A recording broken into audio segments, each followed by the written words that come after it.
3. Faundo. Hala ko, dadakdakin ni ano eh. Ipaundo.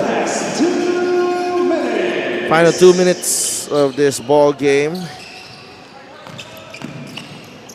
Baltazar with a runner. It's short. And the ball will go back to Pampanga.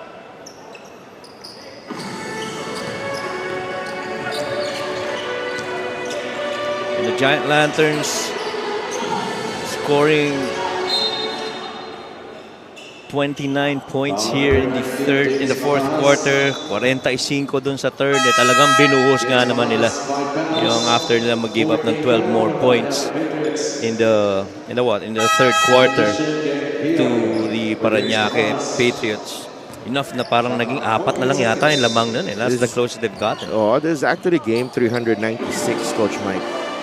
Oh yeah, it's been a lot of games.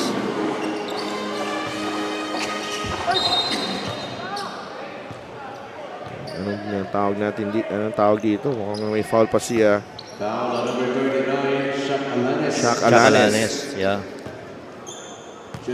On the average, yung mga remaining games ng mga teams naglalaro sa 3 to 4.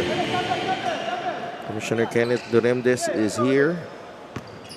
And just a few other teams that's got roughly about five games. A couple. I think Davao.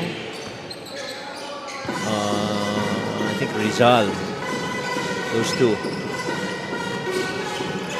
4 to 5 games na lang ang natitira dyan sa mga yan. Yeah. Elorde will miss.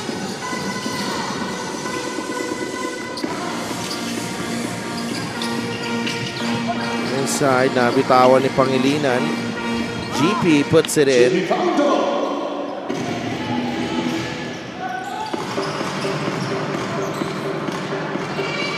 Under a minute na lang yung natitira, and guys like CJ John Fa able to get good floor time.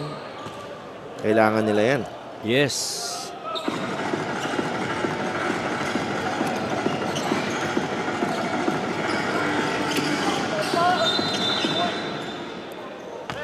Basket there by Shaq Alanes. Shaq Alanes able to score. Foul number 77, Rance Mamay second.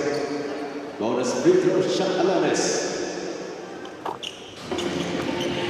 It's the bonus. Shaq Alanes.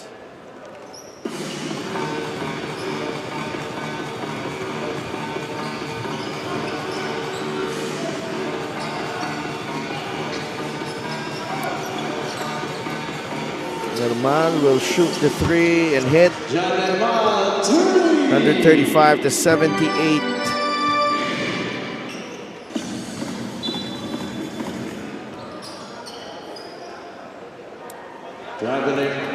Travel pa si Shaq because I think he was just trying to dribble this one out.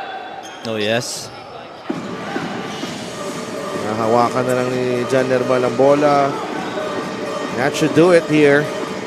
Pampanga improving to 18 and 8, forcing a tie with Pasay at the number 6 spot in the North Division. And they also tie Pangasinan and Caloocan in the number of wins.